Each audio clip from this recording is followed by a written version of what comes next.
Good evening, Facebook family. Good evening, YouTube family. Boy, have I got something for y'all. Nobody is remotely ready for what we're about to put on you today. Family, you know I love y'all, but it's time for you to get to the real truth. Today, I have an awesome show. Brian and I have really searched and meditated, and this gentleman was led to us by no one greater than our great ancestors. This evening, I want you to get everybody that you can to tune in to Janice and Brian today. Because I promise you, the ride we're about to take you on, you're not ready for it. But I tell you now, you better get ready because we're about to roll this thing on out. So without further ado, I bring to some and introduce to others, no other than my greater companion, Brian Watts.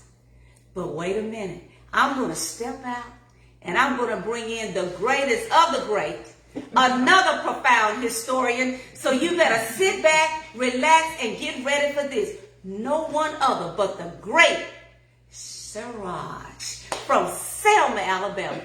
He's going to give it to you. So family, get ready, sit back, get your glass of water, whatever you drink, a little glass of wine. It doesn't matter.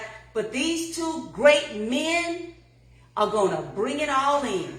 And I cannot wait to hear your comments, your reactions, because when I tell you true historians, true African-American men that are really devoted and dedicated to enlightening our people, get ready, because I'm ready. No one other than Siraj and Brian. All right. Thank you. Hey, well, I tell you what, I'm you make sure I'm in here. I don't know if I can live up to that bill, Sister Janice, but it's a great honor to be a part of you all's program and platform, Janice and Brian. Absolutely. And me and Brother Brian talked for the first time last night. Outstanding individual, outstanding contributor to our legacy of black men. Yes, so we're happy to be here. And you talk about a ride, I'm just here. Just holding on. He done already threw me a curveball. So I'm gonna try to regroup and try to catch back up with it because he just one thing that impresses me, and I'm gonna let you take over, brother. Impresses me that you're serious and you're very serious about trying to establish some consciousness among our people, and we're appreciative. So go ahead, brother. Where we headed? Let's go. Well, Brother Siraj, it is a great honor indeed to have you here with myself and Janice. We're excited about the discussion tonight. We're going to be talking about the exclusion of black people from this system that we know as the government of the United States of America. Mm-hmm. So we're going to talk about a little bit about the origin, Brother Siraj. We want to break down some words as it relates to capitalism as opposed to socialism. We want to break down the difference between revolution and reform. And then we'll just deal with very briefly, which we've dealt with this on past shows, the democratic viewpoint as it relates to capitalism as opposed to the republic viewpoint. Hey, that's a lot on the plate, bro. So we'll take it one small bite at a time. Let me get through the appetizer until we get to the main course, and hopefully we'll be able to finish off a dessert. Yeah. But that's a barrier. You know, when you kind of profit the discussion last night, he was telling me, I said, well, brother, you know, that's a long journey you're talking about. So we got to start at the beginning, and I think that's where we need to start. So prime the pump and let's get at it. Well, I agree with you. And good evening, Facebook family. Good evening, YouTube family. Happy that you all are here. We're going to go ahead and dive in. The first thing that I want to point out, and I've been adamant about this, I have not wavered on this, I need for our audience to understand is that this system in the United States that we call government was never constructed with black people in mind. So when we go back to the origin of the Constitution and we go back to 1789, when everything was finally put in place, black people were not included in this system that we know as the government today.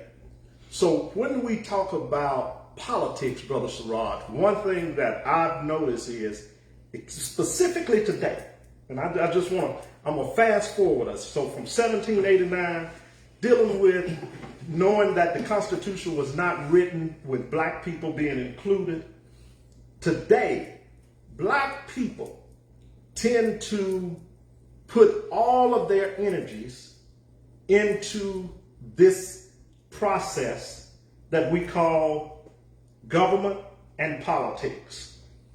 One example of that is the Georgia election that I'm proud of as it relates to what Stacey Abrams and what Ms. Brown did concerning rallying the people to get out and vote. But we need to realize that the politics of it still overall doesn't benefit what we're trying to accomplish concerning the whole group of black people. Right. The whole as a nation when it comes to black people. We have to recognize that black people, in essence, though we are part of a particular group, be it Democrat or Republican, we're still not included in the totality, in the whole of the government concerning advancing our people from the least of these to those that have become the exception to the rule. Well, I think what you're saying is, okay, it's much like what W. Du Bois talked about, the conflicted soul. Mm-hmm. On one hand, we feel a part of America. On the other hand, we feel excluded. I'm paraphrasing, but that's right. What he was trying to convey. And to me, you know, when you look at America and you study America in the context of where it originally started, mm-hmm. which was a band of really misfits, mm-hmm. in some cases criminals, right. Came to America, colonized what we call the 13 colonies, most of it up on the northeast coast, eventually became America. They broke away from Britain, mm-hmm. and, you know, it was about the bread, it was about the money. That's right. You know, and so we still dealing with that being the axis where everything kind of goes with this. And then where we come in at, we were considered as property. Right. Okay, so we was brought here, majority of us didn't have a chance to pack a bag and, and come here in a nice cordial way. But we came here as slaves. We're the descendants of slaves. Right. And in that process, I think we have to start with the Constitution. Mm-hmm. Okay, and that's the best way to understand, okay, if we are disenfranchised or not totally absorbed into this society in a real way, why is that? Mm-hmm. And I think there's always been this kind of juggling act to try to fix what was not really right to begin with. Right. You know, our assessment as human beings was really based on taxes. Mm-hmm. And so they deemed that, okay, you are a landowner or you're a property owner, we're going to assess taxes, and part of that assessment is that if you own a slave, we're going to count that slave as 3/5 of a man. Mm-hmm. Just like we're going to count your cattle and your pigs and your chickens.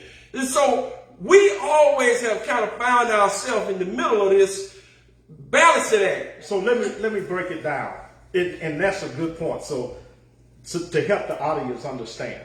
So there was legislation put in place that said to the southern plantation owner that for every slave that you have, okay, for every 3 slaves out of 5 slaves that you have, it counts as 1 vote. Mm-hmm.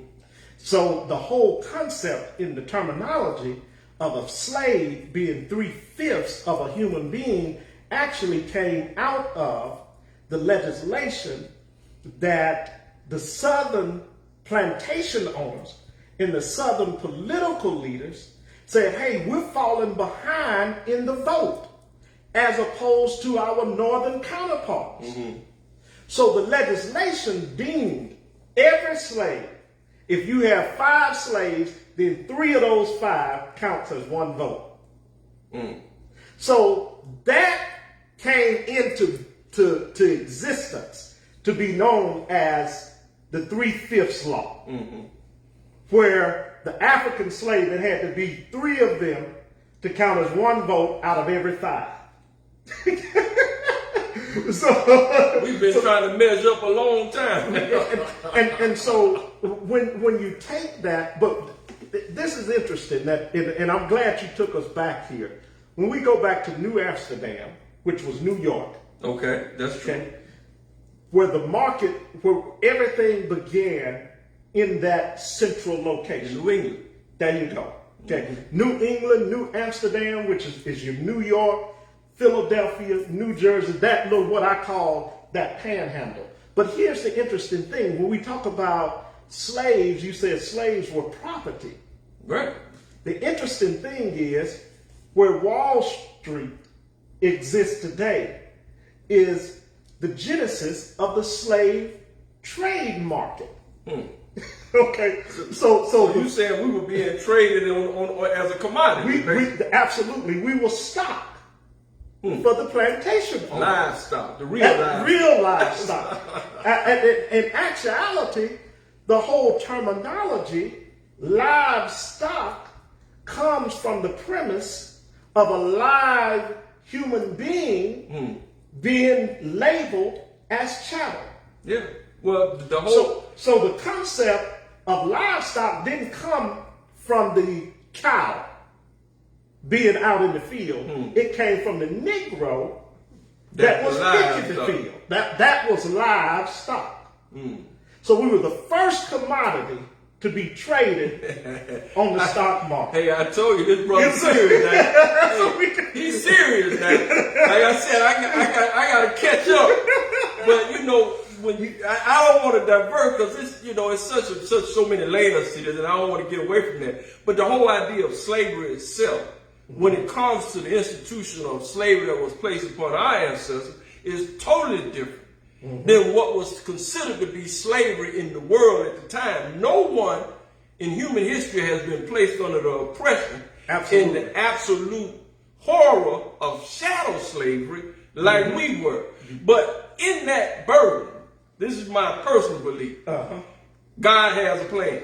Yes. A higher spiritual has a plan, and I'm going to tie that into the conversation because you brought it up about Philadelphia, and all this, but it's interesting. But, what you're saying is a very valid thing. How do we reconcile being in a political process, but we're very marginalized in our leverage of power that affects us as African American people? That's what I think. It seems like that comes away from you a lot, trying to get us to see, okay, you're in this process, you're in this plan, you're in this group, but you're not getting the benefit of it. Absolutely. And that's not an unfair assessment. That's an absolute correct assessment.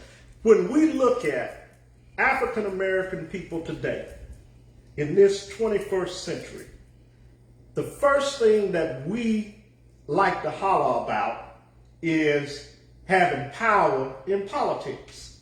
We have no power. Now, that's my personal opinion. If you cannot destruct the system, totally blow it up, totally bring it down to rubble, then you have no power. Power exists with those that at any time they get ready can deconstruct the system and then build the system back again the way they want it to function as it relates to their interests. Black people have no power because the system that we are partaking in, that we're not a part of, we have no power to actually change anything. We cannot change the Constitution. We cannot change the laws to where they benefit our interests in every law, every amendment, except the 13th, 14th, and 15th, which has now been hijacked by the diversity movement, okay? and have been deemed a colorblind. See, the diversity movement is a hiccup in the wheel, but it is a purposeful hiccup.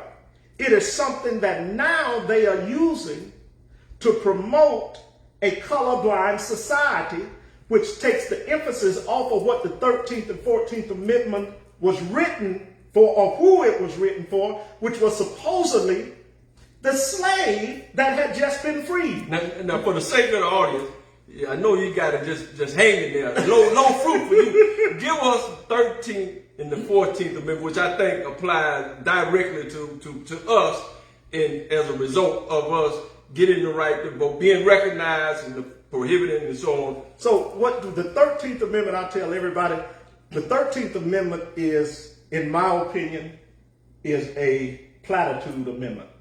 So what it does is it says that slavery is abolished except for okay. I got something to say about that. Except for you being held convicted as a criminal. Okay. That's right. And so really and truly, slavery is not outlawed. That's right. And I'm going to prove it. Go That's look exactly at your right. car tag. That's exactly right. Every Alabama car tag is made by who? Prison Industries, right? Absolutely. Okay, so that's that exception in real time that they're talking about. Absolutely. You convicted of a crime. Absolutely. And you're going to be in servitude for this 25 cents a day. So that's real. I just want to plug that in. It is real. So yeah. That's why I said it was a platitude. It was a buffer. It was a way of saying that I'm not going to illegally enslave you anymore. Right. I'm going to legally enslave you. Okay. They call it over police, right? That's exactly right. So we're going to put a penal system in place to where we can legally enslave you. Since the government don't want us doing it illegally anymore, okay? So we talk about illegal immigrants. Okay? So that's why you have amendments like immigration laws put in place.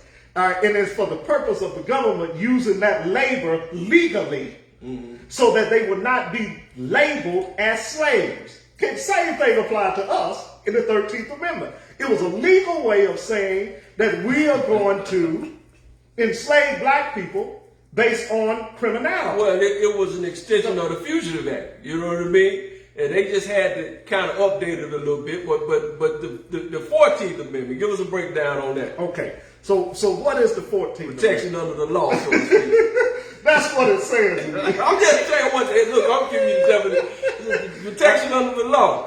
So the 14th Amendment supposedly gives us all rights.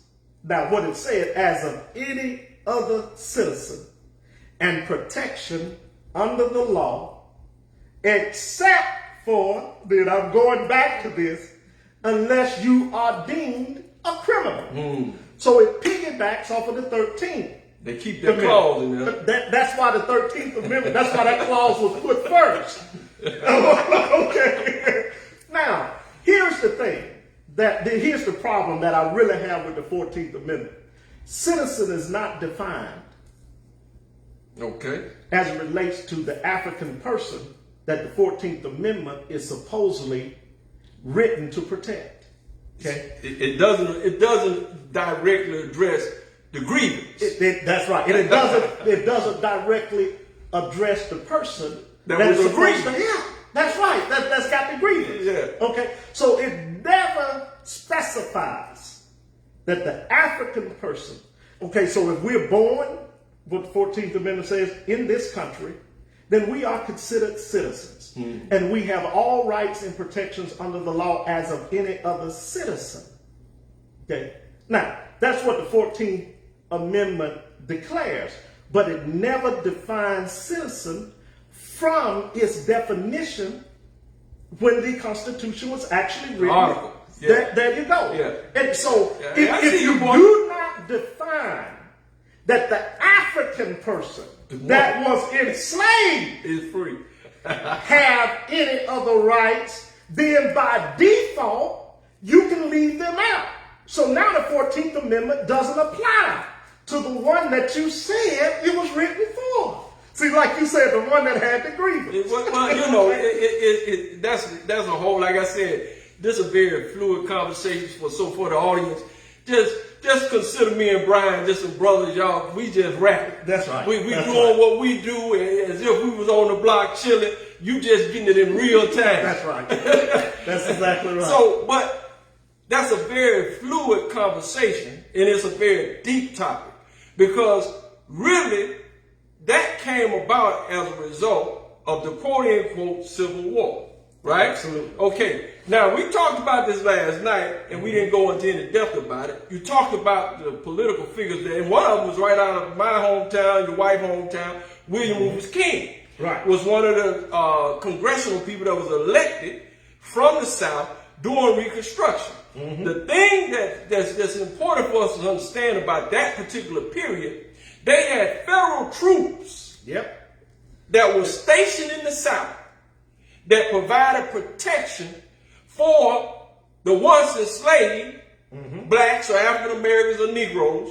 and this afforded a certain level of protection, but that only lasts a certain amount of years. And once those federal troops left, then that's when all of the other, I would say, unfair treatment began to recirculate and be amped up, and Jim Crowism, poll tax, all that stuff was to deny us to have the access to the ballot, and not only access to the ballot, but what I would say is the most important thing, life, liberty, and the pursuit of happiness.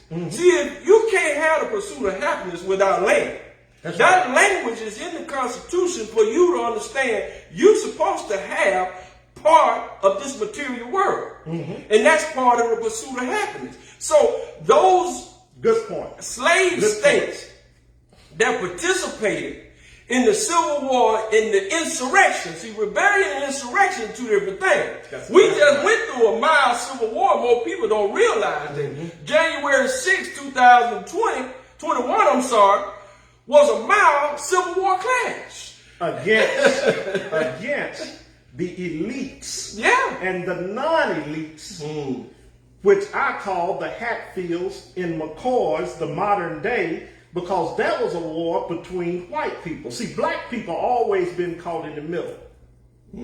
Always caught in the middle. See, that wasn't a war with us. Black people, the best thing we could have done was not have anything to say and not get involved, because that was a statement where the non-white elite said, no, we are not satisfied with you taking our jobs. We're not satisfied with you giving our jobs away. We're not satisfied with mediocrity as it relates to the wages that we are earning. We're not satisfied anymore. We're not going to play any more of your games. The elite structure has to fall. So what we saw on January the 6th had nothing to do with black people, had everything to do with the white Southern Confederate opposing the Northern white elite. Well, you know, again, history has a tendency to repeat itself. It does repeat itself. Back to the fallout from the Civil War and show you how this thing is connected. Those who participated in the insurrection and rebellions, those laws were put in place to punish them. Part of that punishment was Sherman, who was a Union general, came together and he signed the 15 special orders. Special order 15. So in that order, for those states that participated in the insurrection, they were penalized and say, hey, look, for every free man that has a family, he must be given 40 acres of tillable land. And it later became 40 acres and a mule. All right. Now, so let's talk about that. So let's pause. Let's talk about that. So in Reconstruction, 1877, what we know as the 1877 Compromise, Rutherford B. Hayes did a plea bargain, basically, okay, to obtain the presidency. When he obtains the presidency, part of that plea bargain is that we will pull the northern troops out of the South. Okay, that's part of that plea bargain. Okay? Okay. So now, when you talk about the 40 acres in a mule concept with Special Order 15 Right. by General Sherman, there were specific states involved. South Carolina, Exactly. We did Georgia, somewhat now. and Florida, the panhandle of Florida, which would be St. Augustine, okay, where we had the Spanish fort, where the Negro fort was, okay, where the actual Maroons, what we know today as the Maroons, stood, for roughly about more than 18 years, fought, okay, Wow. the British, fought the French. You understand What I'm saying? they Native Americans? No, these were blacks and Native Americans Okay. that later became known as the Seminoles. Uh-oh. Okay? It is the mixing of the slave and the Native Americans. Seminoles. So what we call the Seminoles is actually the Maroons and the Natives. When you combine, that's what the word Seminole actually means. Semi. That's right, semi. It's got the words, it got semi in there. Half black, half Indian. Free black, Maroons, and Indians. Wow. Okay, so that's where we get the Seminole Indian from. The Seminole Indian is a mixture of the slave and the native. Okay, so the 40 acres concept was for the 400,000 acres that had been now captured from the plantation owners, maintained, all the property with it had come with that 400,000 acres, was going to be divvied up. And for every person, they would receive 40 acres. So for every 10 persons, they would receive 40 acres. Okay, so that's what a whole 40 acres in the mule concept come from. Why was the mule thrown in there? Okay. Have something to tell it with. And not only the mule was thrown in there, but it was also in the special order that every slave family was entitled to $100. So there was some economic value put in there as well. Oh, yeah. Okay, Well, so now you got the mule to plow the 48, and the mules were formerly used in the Civil War. So all of the surviving mules off of the southern plantation that were not killed was given to. yeah, but that's a lot of salt in the wound. Okay. And it bring out a lot of animosity when the federal troops left, too. and see, so what am I saying? When you add up the $100 and the 40 acres, if you put that into monetary value today, from my research, you're looking at right at about $14 trillion. Wow. That is Hey, that's a real stimulus right there. They need to come on with that. That is a true stimulus. Okay? But after the 1877 compromise, Brother Siraj, what happens is everything as it relates to Reconstruction is undone. Overnight. Well, see, therein lies a problem that I somewhat have. When we do things by executive order in the government, there's no permanency in that. And we saw President Trump 4-5 get in a situation where he began to try to undo everything Obama was doing or had been. The only thing I guess it was some degree. Now I know we ain't gonna get on Obama. No, we ain't gonna do but the thing, the magical Negro. hey, he's sacrosanct, bro. Look, the main thing is he didn't get to Obamacare, but he sure did want to do away with that. And I'm just saying, we're not a year into the Biden-Harris presidency. Right. We have to be careful as a threshold and a bar that we set for ourselves, expectations, not to accept legislative orders as legislation. And I'm not saying put no heavy on them. Just remind Brother Joe, look, we really need something permanent. If you can do it for the dreamers, do it. Because see, I went back and looked at the DNC platform for 2020.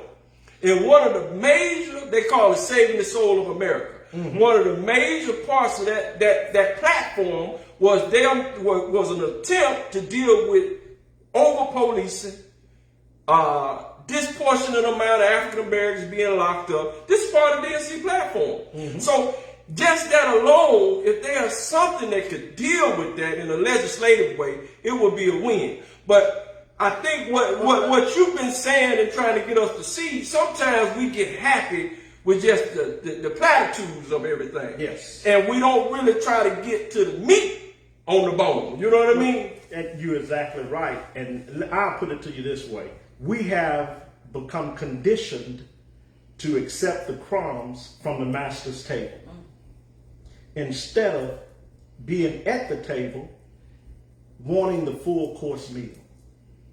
So now, that's a very popular Bible verse that talks about when Jesus talks about the woman.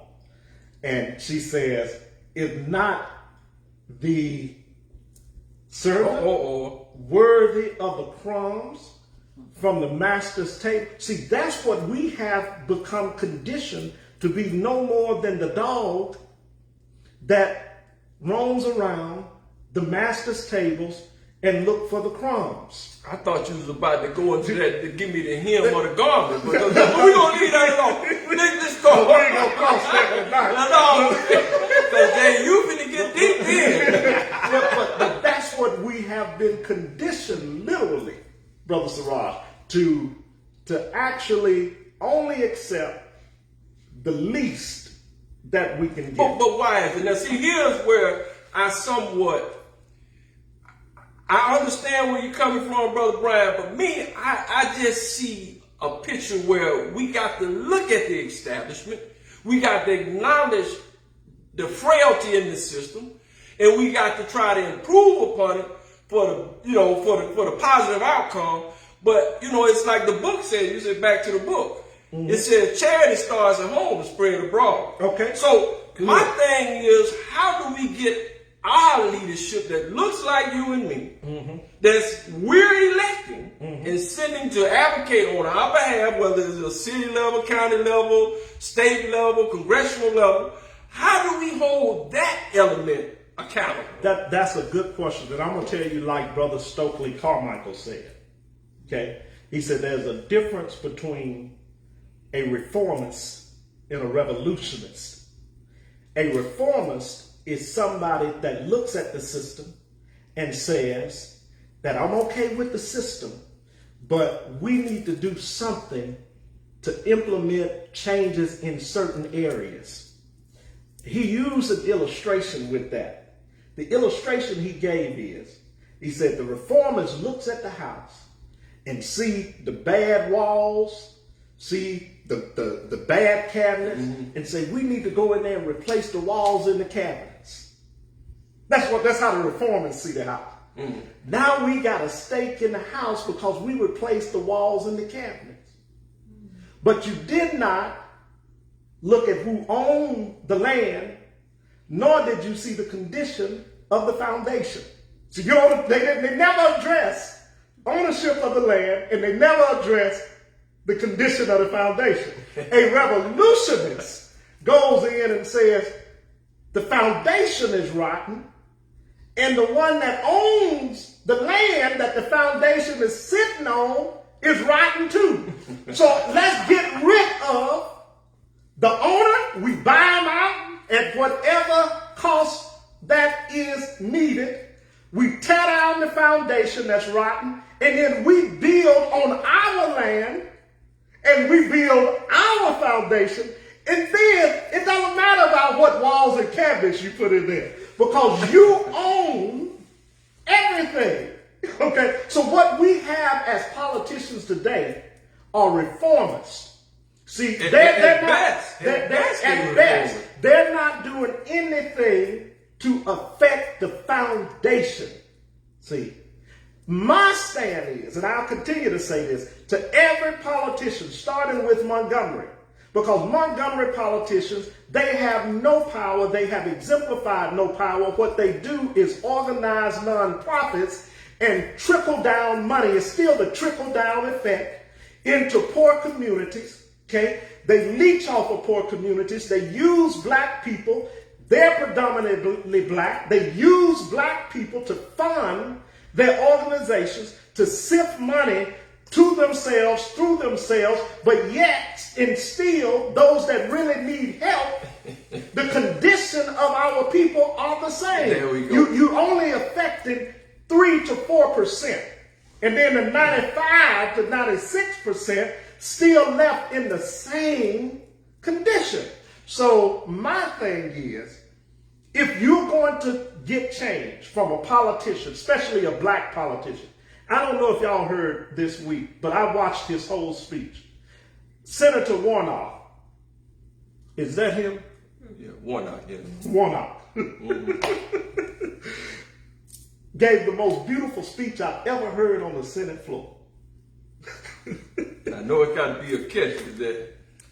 Let me tell you, the eloquency, how he shared his history about coming from, I think 8 children, and him being the first to graduate, youngest son, going to Morehouse, pastoring Ebenezer, all of these things, okay? All of these just throwing out, in my opinion, braggadocious things. Though he did it in a very humble way. So you can brag and still be humble. So after going through all of that and declaring his vote as it relates to what they're dealing with right now, which is voter suppression, that's back on the floor, okay? He outlines and really does a beautiful job of why we don't need to keep coming back to the table as it relates to having to vote every 20 years on African Americans and disenfranchised people, and now immigrants in the play, and LGBTQ in the play, and everybody is in the play that's in the diversity category, okay? We don't need to keep coming back to the table lobbying for voting rights. We don't need to keep coming back to the table lobbying about why we don't need to suppress the vote. But with all of that, and I'll conclude with this, brother, and get your comment. With all of that he said, it did nothing. You see what I'm saying? The system is the same. That is one particular vote that does not change the foundation and the structure that is in place to really deal with voter suppression. We have had voter suppression since 1877. Okay? After what you were talking about. See, after 1877, voter suppression was in its biggest form. You said one of them was poll tax. The other one was terrorism by the KKK. Yeah. Lynchings and burning down shacks that we lived in. You understand what I'm saying? So what I'm saying is that system has to be destructed in order for something real change to happen. Because if it doesn't, every 20 years, you're back at the table. Well, now they do have some pending legislation. We'll see how far it goes. You know, they got the John Lewis Act, and then they got I think the Patriots Act or something like that to deal with a lot of different infringement upon access to the poll, a lot of denial of the certain freedoms that we should have. But what I wanted to piggyback on was something you were saying about our pursuit of political prowess. Mm-hmm. And I just want to bring this into the conversation is other ethnic groups will come here. They seem to have no interest in politics. If they do, it's a very I would say it's a very low-key effort if they do. Okay. And so my point is, you have the Cubans, you have just Haitians, you have the Mexicans, you have some of the European immigrants, so on and so forth. But it seems that we are laser beam focused on the political process as regards to us leveraging our rights in this society. And to me, it's limited in that respect because there are other doors that we have to be conscious of. There's the economic door. there's the social door, there's the spiritual door. And these doors have to be pursued with as much enthusiasm as the political door. Now, I know what you're saying about the system, and this is sort of like what we started in the conversation today. How do we deal with a system that is, for the most part, the deck is stacked against us politically? So if it's stacked against us politically, it begs the reason that it's going to be stacked against us in the rest of the doors, right? Absolutely. But I'm just wondering, are we putting too much emphasis on politics as a way to make progress in this country? We have to understand that this country was built off of a political system that established how it was going to operate as it relates to the rest of the world. That's first thing. That's what politics does. Politics establishes a format on how we deal with each other as it relates to the rest of the world. So what comes out of politics is the ability to produce and to make money. We call it capitalism. Okay, so the politics of the United States that was put in place for the interest of the United States as it relates to being able to compete with the rest of the world monetarily. And the way that system operates is based off of capitalism. That's why slavery was so important as it relates to politics. See, slavery was an institution. It was a legislation. It was an amendment. See, what I try to get people to understand is black people are putting emphasis on something and putting energy into something that was never intended to work for them. So the best that we could do is to be around the issues. Yes. But we never get to the the table. best that we could do. See, we cannot get to the place to where we began to demand change as it relates to the system. We don't have that power. That power doesn't exist with black people. So we still have to accept the system the way it is and try to work with the system. See, that's what you were saying. So when you look at the DNC, when we look at all of these subsidiary groups in reference to the DNC, when we look at the black Caucasians, okay, that are sitting on Capitol Hill, supposedly lobbying for the equalities, they are not lobbying for the equalities of black people anymore. The black Caucasians do not deal with black interests anymore. So that ended in 1972. That ended. And when there was no support from the black Caucasians, when they openly denounced the presidency, the run by Shirley Chisholm, black woman, born in New York, in 1972, the black Caucasians said, we're no longer going to represent black interests. See, we're only here as a face group.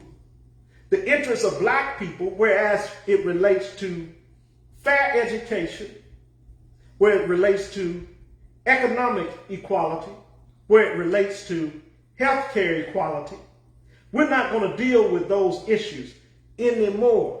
Well, let me ask you this, because here's I would say a contradiction I have in my mind, is that with all of the material progress we've made, in some respects, our situation, I would say in most cases, financially or economically, is much better for the average black American. Even though most of us live below the poverty line, I'm still trying to say most of our situation has improved in terms of where it was, let's say, 60, 70 years ago. Now, with that being on the table, why is it that we can't seem to make at least the progress that our ancestors made? or former generations made in 2021. We got better educated blacks. We got better economic situation. We making better money on the jobs and so on and so forth. There's something missing why we can't galvanize. I'll give you an example. Now, I heard some of what you were talking about, the Judas and the Black Messiah movie was kind of breaking some of that down. But what I really wish they would have dealt in the beginning of that movie, how did Fred Hampton become Fred Hampton? Mm-hmm. You see what I'm saying? Mm-hmm. Because they never did really deal with SNCC in the organization. Mm-hmm. But one of those pivotal members is tied in the conversation what I'm talking about and highlight this was Bob Moses, mm-hmm. who went to Mississippi, organized those people almost single-handedly, mm-hmm. influenced Fannie Lou Hamer, mm-hmm. and did all of this really coming out of the North by itself. Mm-hmm. There was no big group with Bob Moses in mm-hmm. Mississippi. Mm-hmm. So that kind of determination and leadership is absent. Let me tell you, you just hit the key. So you talking about one of my sheroes. Fannie Lou Hamer. Let me tell you what was beautiful about Queen Mother Hamer. She established, see, what we have to realize when she said, okay, I will lead the Mississippi Democratic Freedom Party. That's right. Not only will I be the voice, but I will lead by example. That if we don't, and see what I love about Fannie Lou is when they denied her, see when she went before the delegate, and this is the beautiful thing, they would not even let her come to in the Mississippi Freedom Party at that time in 1970. They wouldn't even let them have a seat at the table. 68, yeah. It's 68, that's right. Right. You understand? Mm. She was not allowed to have a seat at the table. Mm. So what she did is said, we don't want to have any part of it. If you're only going to give us one vote, we'd rather not participate. And so they verify what you just said. Absolutely. So what it showed is, now this is the thing, the United States government showed Fannie Lou, and what it showed, even with the Black Panther Party at that time, what it showed is that we control this country and we run it the way we want. If we don't want you all to be a viable part of it, you will not be a viable part. Because the foundation of this country gives us the power to accept or deny. We'll let you be an adopted son, but you'll never be a true son. Understand what I'm saying? You follow me? Well, so the whole thing is, Brother Siraj, is that they refuse to allow us to be a part. Now, you have your token Negroes. You have your magical Negroes. Obama was a magical, he wasn't even a Negro. He was a magical mulatto that, and that's a subject for another day. So I'm not going to get on Obama. But when we look at some of the Negroes that are put in place, they are token blacks. Let me give you a lesson from nature. Okay. And we're talking about our sister Fannie Lou Hamer. In the bee world, if you control the queen, you can control the whole hive. Absolutely. Same way in the ant kingdom. So they give us Megan Thee Stallion. Right? She dropping it down low and breaking it back. I'm just keeping it real with you. But my point is, to say that is, if we're going to change our situation, it starts with us putting a seed of consciousness in our young people, male and female. I agree. And we have to identify the things that are holding us back, because what you dropping today, as much as I would like for us to take it and receive it, they have not been conditioned to even appreciate it. It's like bringing a multifaceted, multi-million-dollar diamond sitting on this table. But you take it to somebody who don't know how to appraise that. That's right. He throw it in the, what's this rock doing over here? He throw it in the trash. Absolutely. So those great pioneers in our history, they dedicated them, at least a few of them, dedicated themselves to learning. They dedicated themselves to trying to uplift our communities. And we talked about Dr. King very briefly. They lived in the neighborhoods that they were impacting. And that has changed. We understand that. I don't live necessarily in a quote-unquote black neighborhood. But what I'm trying to say is we have been disconnected from our collective struggle. Much like Jonah. Absolutely. Who got swallowed in the belly of the fish, and he didn't want to go back to Nineveh. Absolutely. You know? Absolutely. See, this is you're right. We don't have to reinvent the wheel. We have to go back to look at what our ancestors put in place. So when you look at Queen Mother Moore had the answer for reparations. So we don't have to reinvent the wheel. It's there. When I go back and I look at Elijah Muhammad in the Nation of Islam, when I look at their plan for the black nation, it's there.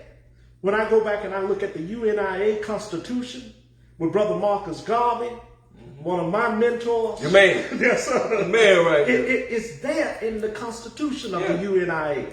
When I go back and look at Brother Malcolm, the United African Organization, it is there. You see, everything that we need to know as it relates to how to be effective in the United States was in those places. And something that all of those organizations had in common was that we need our own political party to represent black people's interests. Well, and we do not need a few magical Negroes that are put in place to say that they represent all of black people's interests. Because the magical Negroes that are up there, they may have come out of poverty, but there was some privilege in them coming out of poverty. See, I tell everybody, there are exceptions to every rule. And you are only an exception if they allow you to be. Well, I think you hit on a very important point, and you kind of hit on where I'm at, and that's self-determination. You know, and that's part of what the founding fathers, if you call them that, accept that was their premise for setting up what we now call the United States of America. We recently witnessed how America is set up and what a power is, if you're really looking at it. It's in the states, it's in the governors. The one you pretty hard on. Oh, yeah. But my point is, if you look at it and you understand that, then you understand, okay, I'm trying to do this way over here, but this is what action is.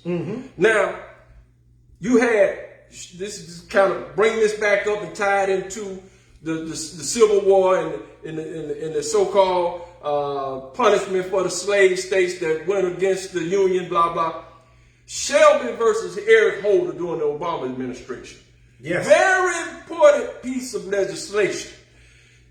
It basically took away the protectionism or protection of those states that could liberally change voting laws because it disenfranchised, i.e., black folks. Yeah, well, let me break it down and make it even more simple.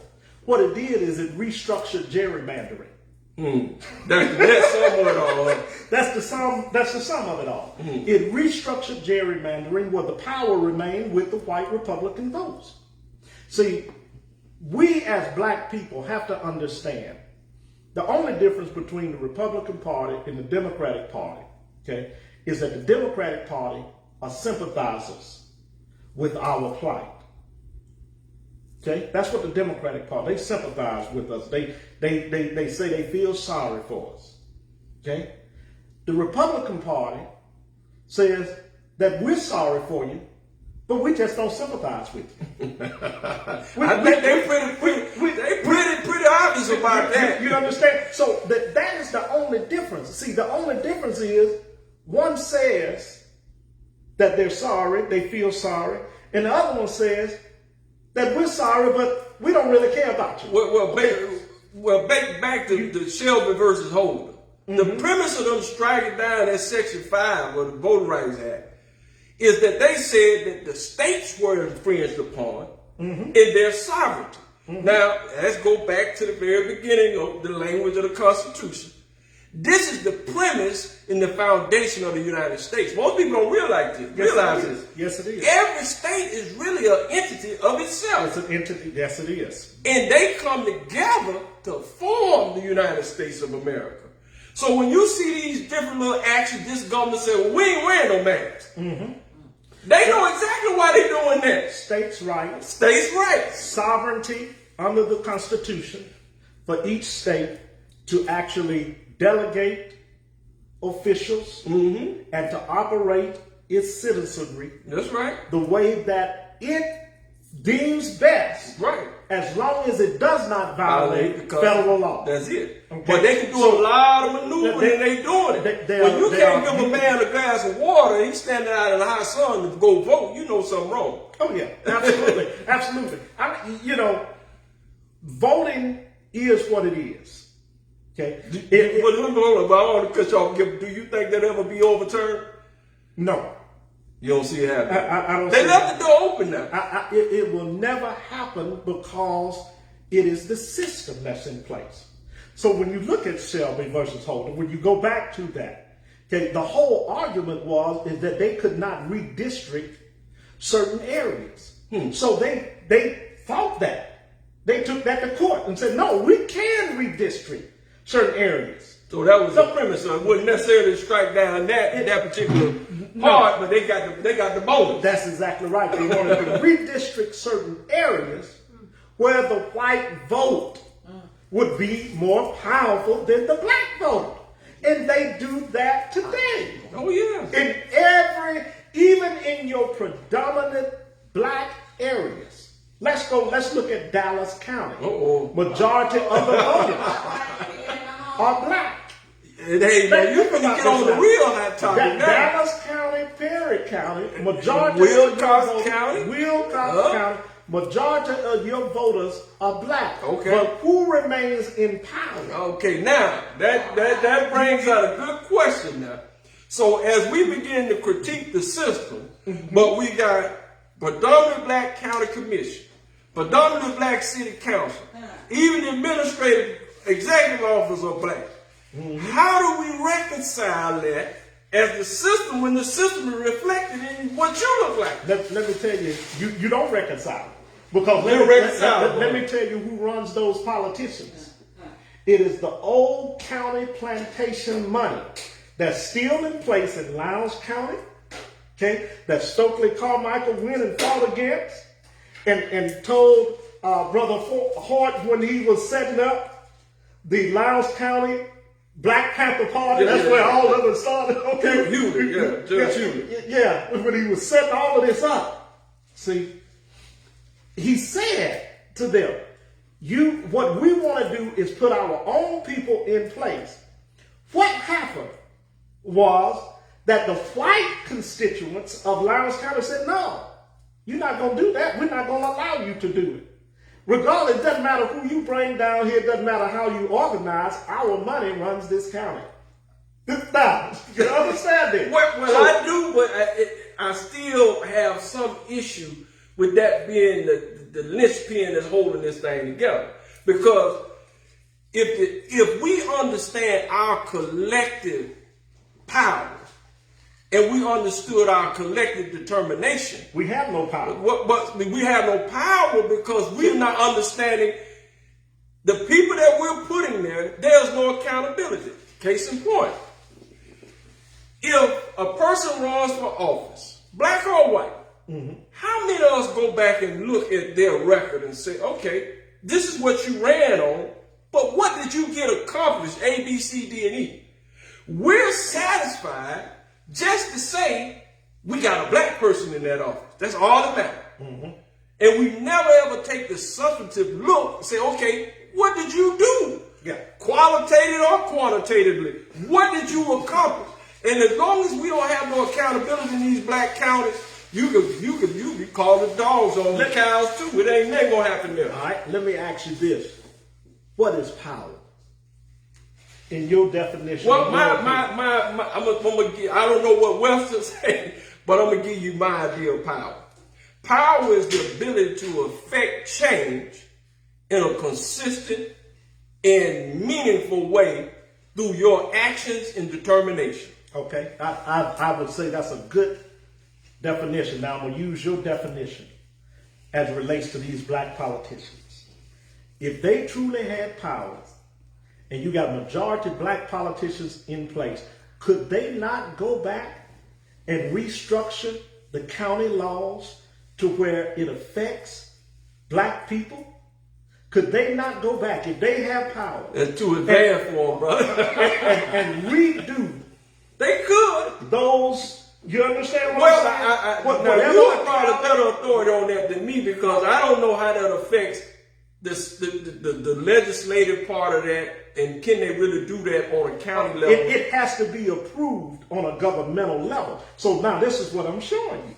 See, this is why I said they have no power.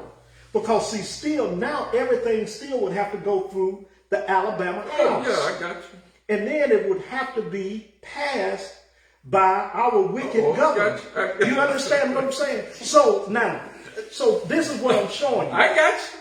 Those black county officials have no power because they cannot do anything in their counties to substantively change the law to where it benefits the interests of all of their black constituents. Most of those counties are 95% black. That's a checkmate. I got to concur to that but now here's part of what politics comes in at.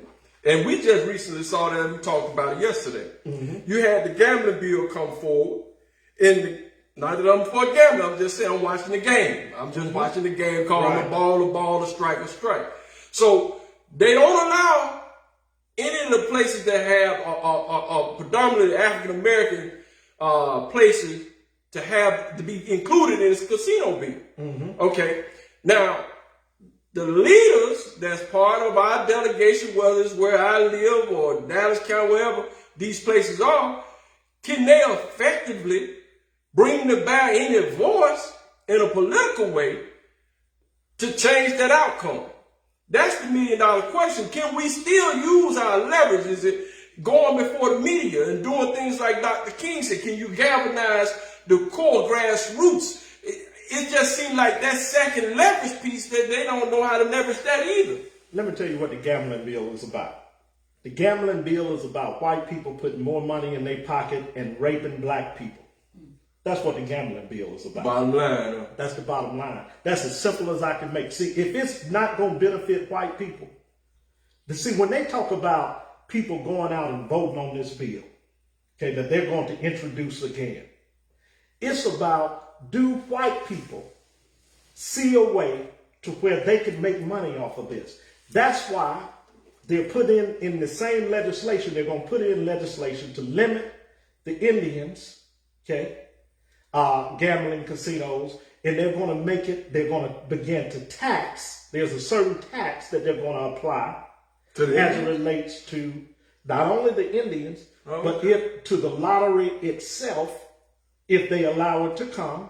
Okay, so now they're saying that the lottery money, at first, they were actually saying and stipulating that it was going to go toward education. That's all of a sudden changed. Now it's going to go to the general fund, and the leaders. That's a mistake. So what am I showing? So what I'm showing you is that their only interest is this going to make us money?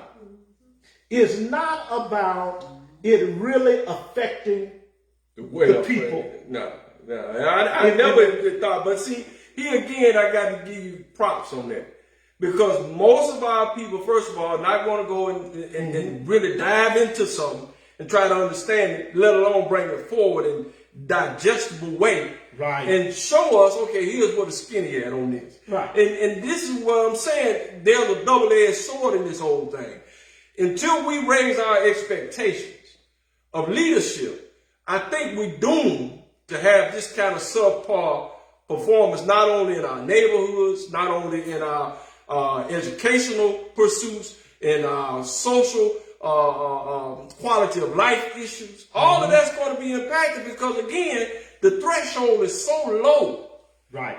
Because of our disenfranchisement, as you say, in terms of us being part of the system or working in a collaborative way, we have to change our expectations to see a greater reality for not just us, but for everybody. Because if that small boat can float, everybody's boat can float.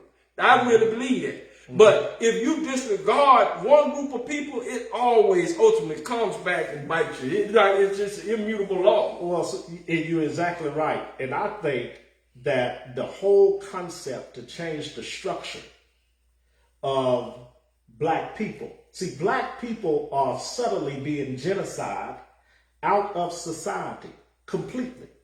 We're being restructured. We're being socially engineered. And we are being genocide right out of society. That the black people are on really on the borderline of being extinct, what we know as black people, because the laws are not put in place to do anything to uplift or build the black foundation. Okay, so those that are descendants of slaves, those that consider themselves African American, descendants of African people, even if you consider yourself Native American, from the Indians, see, you still got Indians that are being mistreated. And most of the Indians that call themselves Indian today are the mulatto Indian.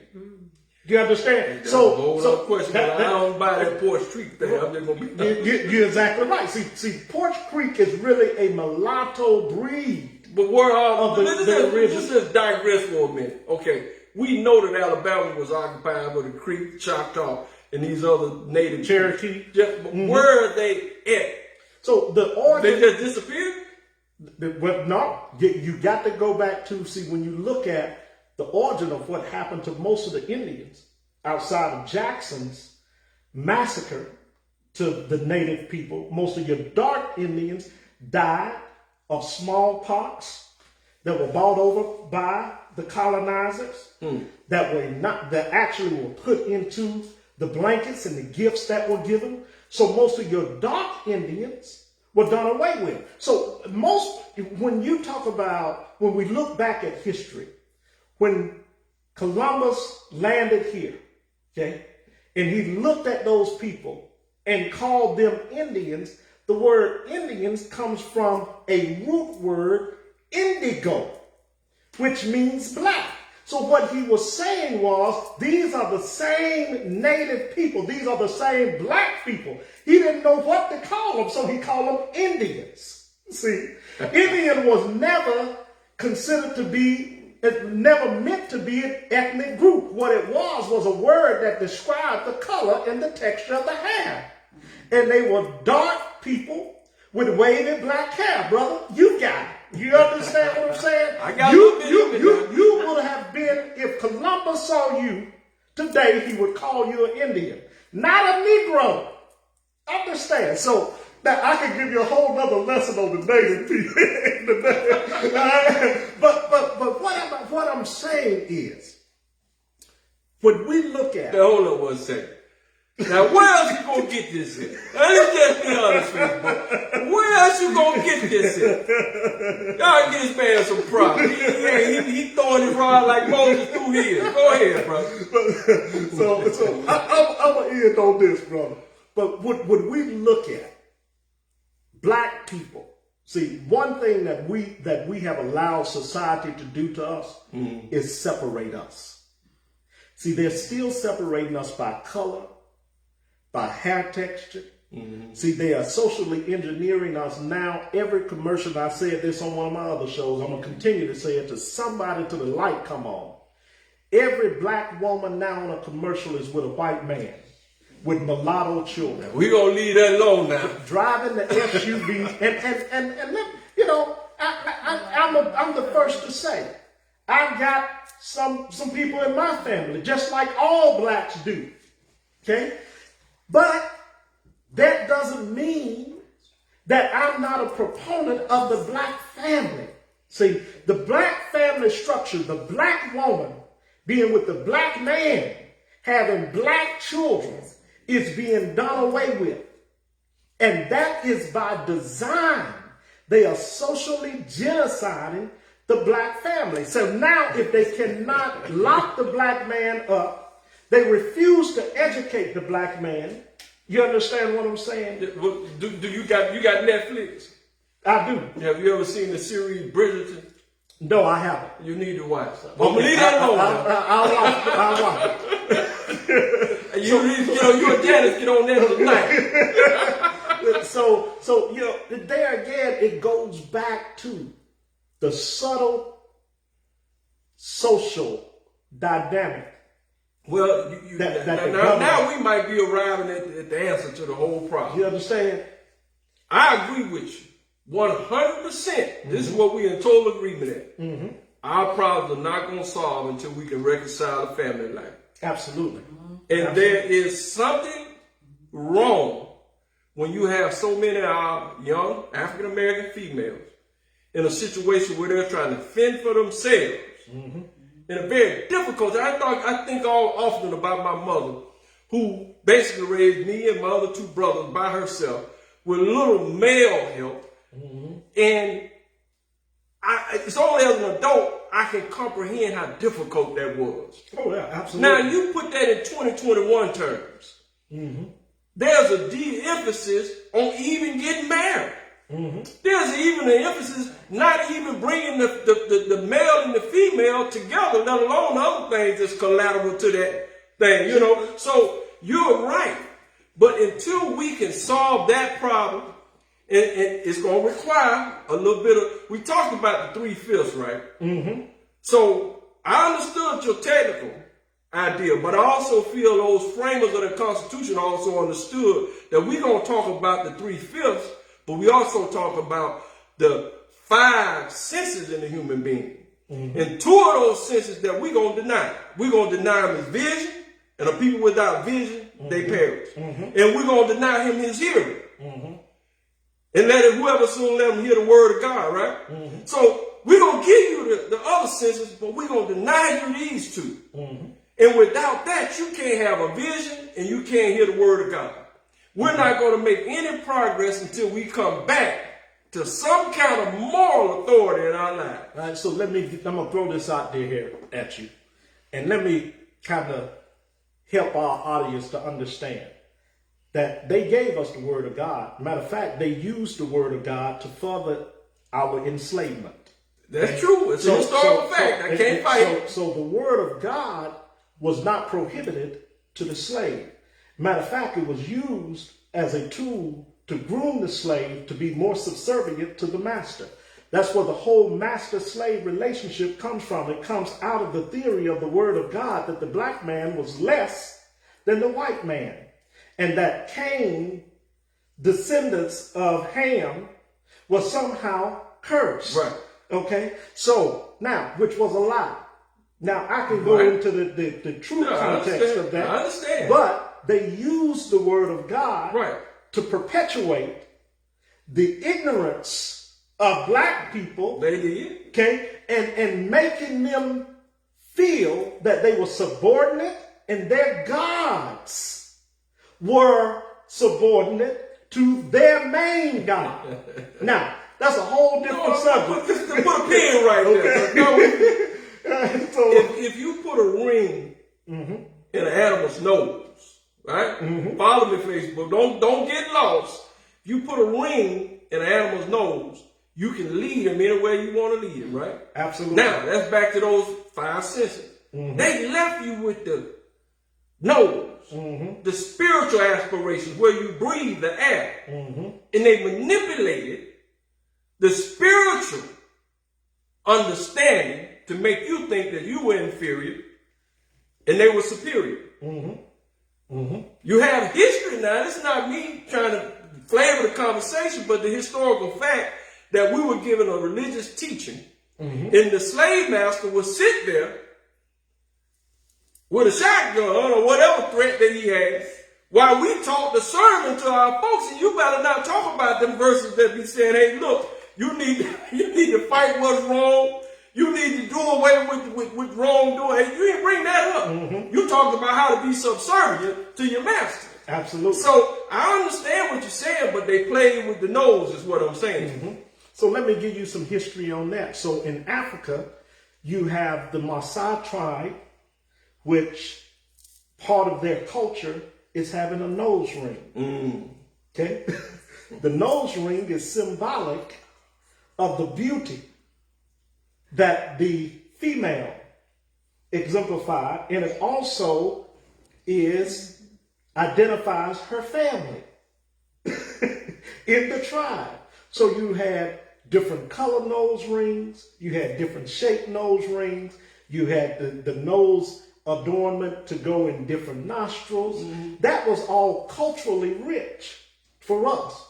Okay? So like you said, they left the nose ring there, but they left the nose ring there as a branding item. Control. Absolutely. Yeah. To say that you are my cattle. And this is how you are identified. Well, So when we look at, Brother Siraj, everything that the European, that the colonizer used was to continue to perpetuate, continue to dominate the African person.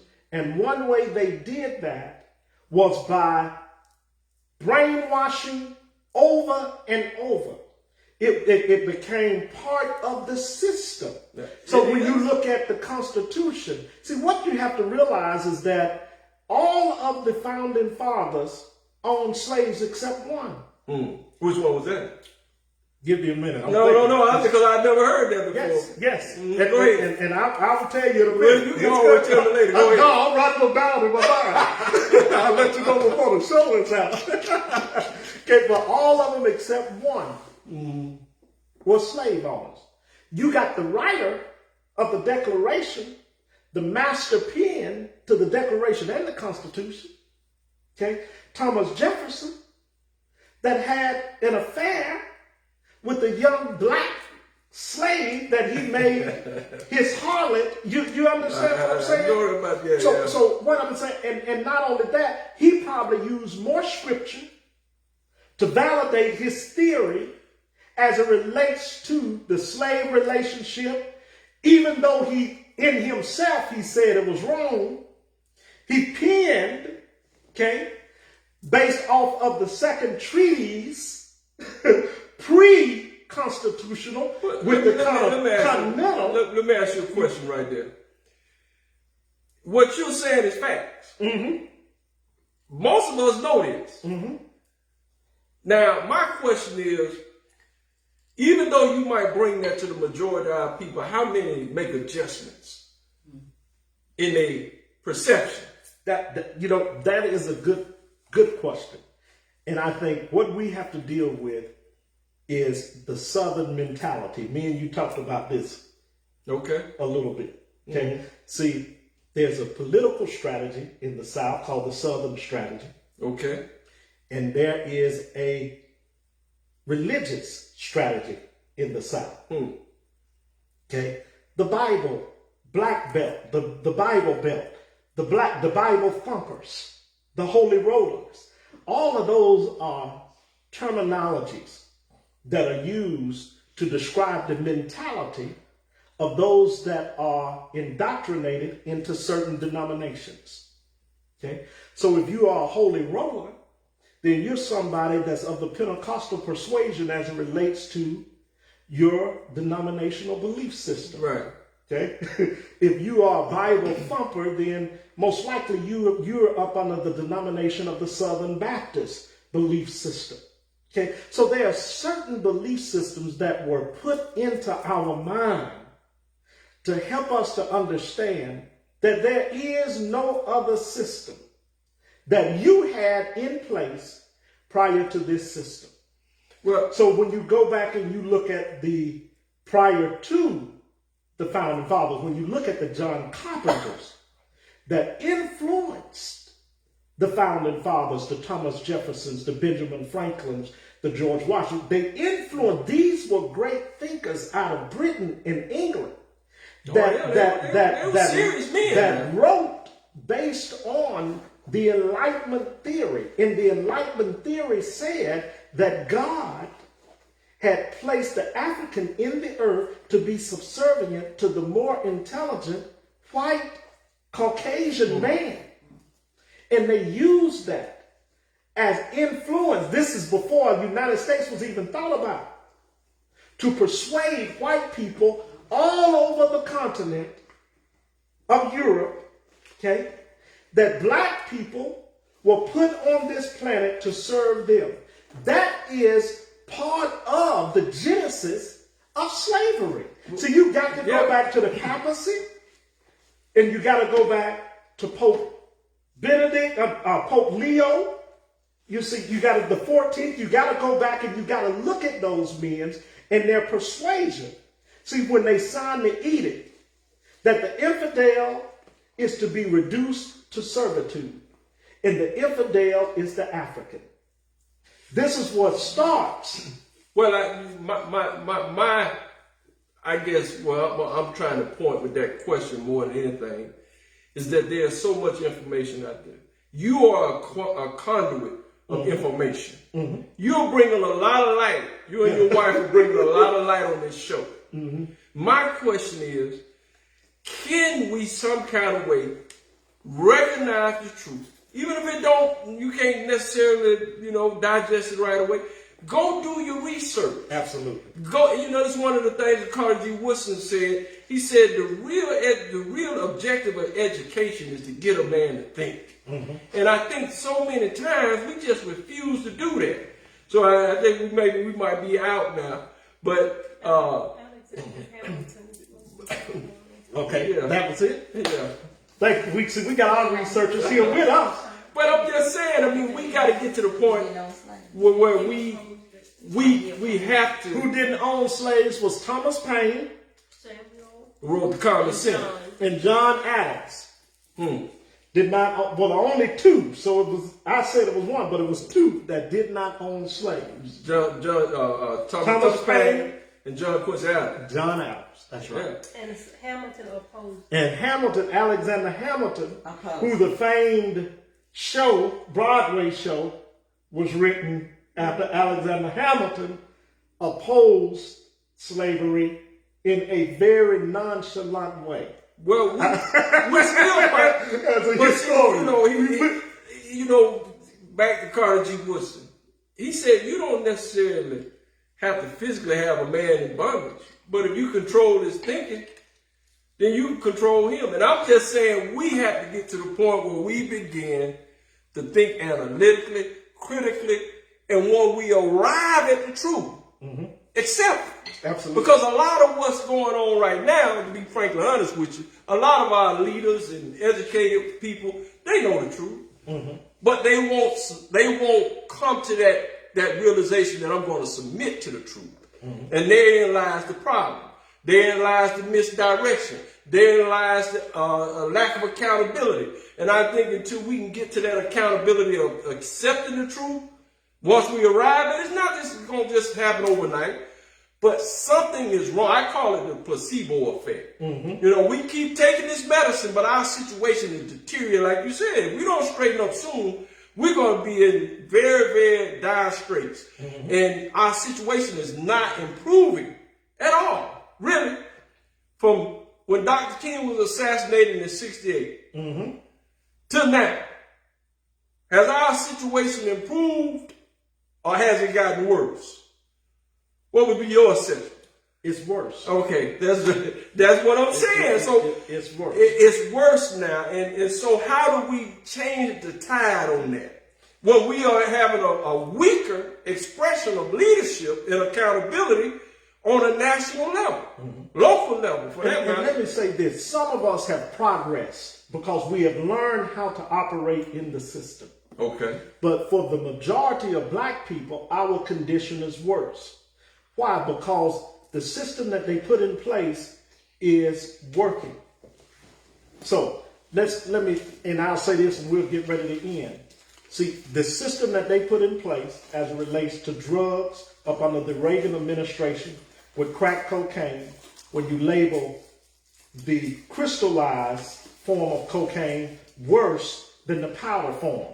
The white man uses the powder form, only gets a slap on the hand probation. The black man uses the byproduct of the powder form, which is the crystallized form, and get 30 years. Okay, so the system is working.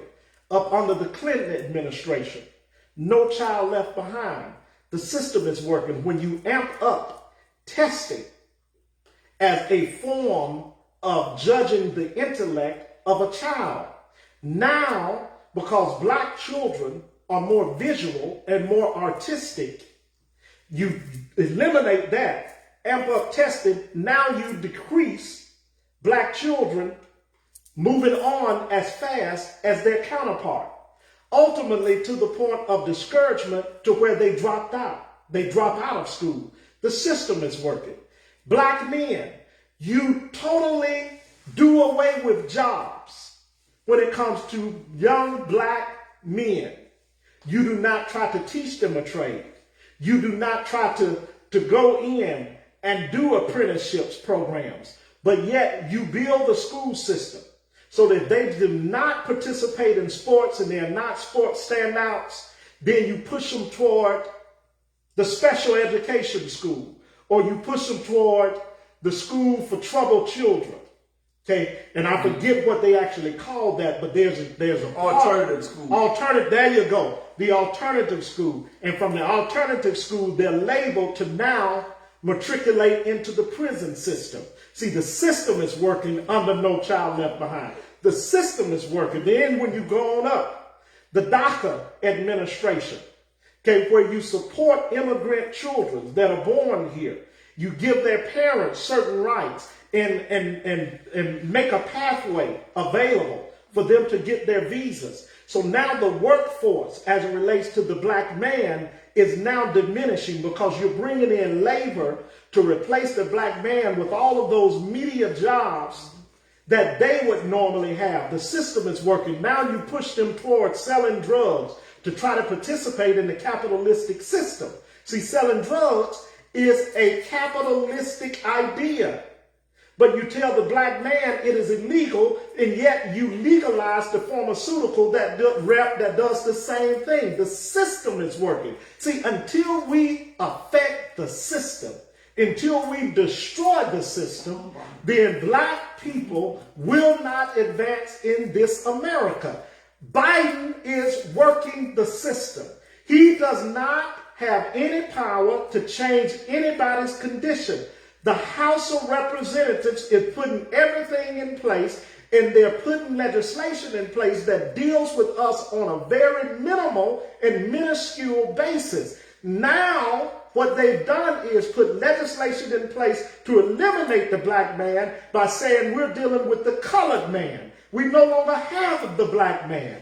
We have diversity enculturated now in our language. We're not going to call them black people anymore. We're going to call them colored people, brown people, yellow people. Now you do away with the black person. You take it totally out of the psyche of those of us that are black. And now I'm not black. I'm brown. See, that's what the bourgeois. Well, I'm brown. I'm yellow. People of color. I'm people of color. See, the system is working. Well, see, I agree with you. The only addition I would make to that, what you're saying, is that we have our responsibility just like every other group. And we should have vanguards in the front of whatever's happening, telling us, hey, look, this is what's happening. You need to go this way. And you don't have enough of that. To me, it's like an industry. You know, the leadership thing is like, hey, we're going to churn out a type of product. But the product has no qualitative substance to it. Right. You know, and that's the problem. I mean, we don't have real leadership. And I would say, really and truly, I can't point to too many really leaders that we followed in a national way probably since Dr. King. Right. That's right. And so where is our leadership at? And without leadership or without a vision of people perish, brother, it's been wonderful. I don't know if we achieved the objective where we started at. And let me say this, and not just to highlight Dr. King, because we don't talk about Dr. King in his last 2 years prior to his assassination, which Dr. King was leading a poor people's campaign that was based off of economic freedom and economic equality, which the poor people's campaign today that is led by the fraud, Reverend Barber, does not do that. But see, now what we have to understand is this, is that our leaders, we have to demand that they stop lying to us. And the way that they lie to us is they buy into the system that they're going to deal with our problems based on a political system that was created by the white man that they are imitating. I think you have to hold them accountable. We have to hold them accountable. And then when we get them there to hold them accountable, brother, see, we can vote them out. We always talk about, well, we're going to vote people out. No, you stay in your party and give us our own party. See, we have to be bold enough now to say that the Democratic Party and the Republican Party, as it is not going to help us anymore. They have lied to us now for 70 plus years, 100 years, however many years we want to say. Every year is a lie. For 400 years, they've lied to us. So now we have to go back and we have to deal with our great leader, Brother Marcus Garvey. We have to deal with Brother Malcolm. We have to deal with Brother Martin Delaney. We have to deal with Brother King in the last 2 years of his life when he said, I'm afraid, or I fear that I've led my people into a burning house. So we have to deal with King when he says that no, we're not coming for civil rights anymore because civil rights is not working the way that we requested it to work. See, we didn't have to integrate with you all. We wanted to be separate but equal. See, most people don't deal with that facet of Dr. King. Brown versus the board education. That's all we deal with. So we kick off a whole nother segment. That's right. We deal with the white man's outlook on King. Well, see, one thing about that is that we have to graduate. I call it graduate. Right. To where we look at the African American people as not a problem. Why don't we celebrate our historical accomplishments, tell of our greatness in our ancestor homeland or wherever we might in Spain, and Andalusia and all of these. Those were Africans that were leading Spain. In other places, let's just go across the continent over the Atlantic. You go in South America, those are people of color. You want to call them people of color, but they were African. They were African. Yes, and so you could go on and on, and the Egyptians, so on and so forth. So we have to graduate from just addressing our situation as a problem. We have a much greater and much diverse history and contribution to human civilization than just being a problem of what we identify a lot and what we acknowledge as part of our culture here in America, our existence here. So we have to graduate. We have to become keener in our assessment of leadership and our ability to say, okay, this person, now that ain't gonna work. But we even get there, no, you got to straighten this up, and then we want to do a progress report. Yeah. See, when you look at these really sophisticated political organizations, they give them a report card. If you ain't going in the direction they're going in, they say, look, there's such a such representative, he got a C+. Right. And they scared to death to get that C+ by this organization. That's right. Where do we hold our people accountable? Well, we have to deal with the racist white person. That's who we're scared to deal with. that's who our politicians are scared to deal with. They're scared to deal with. That's an inherent flaw in them. It ain't necessarily wrong with the racists, but they have their own tub to sit on. You're exactly right. And see, what I've often said is black people are not racist, but we have a problem with racism when we cannot look racism in the eye and call it what it is. See, black people don't have any power to be a racist. A racist is someone that has power to change things. We don't have any power to change things. Okay, so until we as black politicians, black leaders, are not scared to look in our white counterparts' face and says, hold up, before we can do anything, before we can move forward, I don't want to cloak myself or wear a mask in front of you and make it seem like we're best friends. I'm here to support the interests of my people. That is the only friendship we have. See, love starts at home. You said that then spread abroad, but we scared to love one another. We would prefer to love the colonizer above our own. Well, it's just like the conversation we have in here. You and I don't agree on everything. That's right. But one thing we do agree on is that we want to see the improvement of our people, our circumstances. We want a better situation collectively for ourselves and our families. Yes. That we are 100% agreement on. And that's Absolutely. what, I really respect you and your wife, what you all are doing. You didn't have to invite me here. Who am I? But see, I'm really just saying this. I'm in the vein of those who came without degrees. Right. Jesus didn't have a degree. Right. Right? You might have one technically, but I'm just saying. We're so conditioned to only accept information and knowledge somebody got 4 or 5 degrees behind their name. No, we need to listen to people like you. Need to listen to people like me. Other people who have been in the fire, tested by the fire, and have did the research and the study in these fields of discipline that we need critically in our lives right now. Well, what is a degree? A degree is nothing more than a certification for you to continue to propagate and teach the white man's education. That's what a degree is. Hey, you cut from a different cloth, right?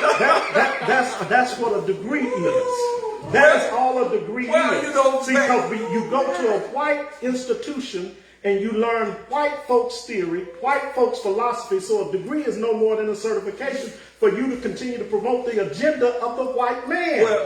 So now, let me say that, and we go. Yeah, we go. That's a whole subject. Yeah, we be here for a minute. But go ahead. But let me say this: in order for you to work in this system, you got to learn how he do things. So he teach you that in college. He teaches you that in high school. He teaches you that in elementary. He teaches you that all the way up until you get your doctorates, which is no more than, and I'll throw this out to you, okay, is no more than your slave master degree to act like you're white with black skin. Boy, I'm telling the truth. Okay? So all of the doctors, and I've got 3 degrees. You understand what I'm saying? Those 3 degrees did not teach me anything as it relates to my own heritage. Did not teach me anything as it relates to my people's struggle. See, I had to get all of that myself. Even the HBCUs, and I'm a big proponent of the HBCUs. Got a son that's going to be going to Howard. You're the Mecca. But if you do not have something in place, institutions, see, that's where we have to get back to teaching our own history. We have to teach our own culture. We have to teach our own. See, our formulas of mathematics were much better than the formulas of mathematics that is propagated by Einstein. But see, what most people don't know is that Einstein studied the theory from Imhotep as it relates to what he considers, okay, of relativity, which is no more than universal laws. And I could go into the African structure of mathematics. Well, you make a good point, and I just want to confirm that we in 100% agreement. I really think we have to reconsider, educate our own. Absolutely. Because, people are against private schools and charter schools. They get a negative connotation. But if done correctly, they can have a positive impact on our young people. The brother over in Montgomery that runs the all male, I think it's all male. I think they're going to add females too, Valiant Academy. Right. Yeah, so he does a very good job. But that's just one example. There could be others. Oh, yes. But, it's a reason why you got a predominantly black county like Dallas County, for example. But they got 2 private institutions, maybe more than 2, but Morgan Academy, those not for us. Now, they recently have started letting some minorities in there, blacks, African Americans. But why are they so intent on having those private schools? Same thing in Montgomery. Got Trinity, Presbyterian, all those different private schools. They're not necessarily against their children being around you as a color of skin. What they don't want is an inferior education to be given to their children. And they know if your primary problem as an instructor is to keep order, how can their children get a proper education? It's just 2 plus 2. They know what they're doing, but we have to realize, okay, my inherent worth said I can have. Look what the Nation of Islam did. They didn't have superior infrastructure, but they came up with a term they called it the University of Islam. It was just a regular little high school. But they taught their own people, and some of those people were some of the brightest minds that come out of the African American community. Let me ask you this. Why should education be privatized?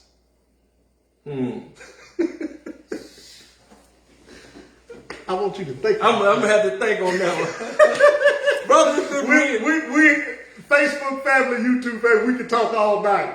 We have enjoyed the conversation. Yeah. I thank Brother Siraj and his beautiful wife for coming out and participating with us.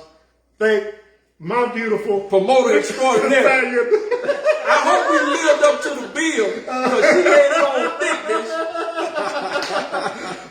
for being the host and setting the stage for everything. Facebook, YouTube, we love our people. We're for self-determination. We're for self-love and self-building. And we're going to sign off at this time. Going to let Miss Janice come and take us out of here. Thank you all again. Okay, sweetie. She got to come in gingerly, though. I'm scared. I don't know if I can, I've lost my breath. I've been hollering, so. Oh, thank you guys for watching tonight. I want more of this. I need more of this. We, African Americans, we need more of this.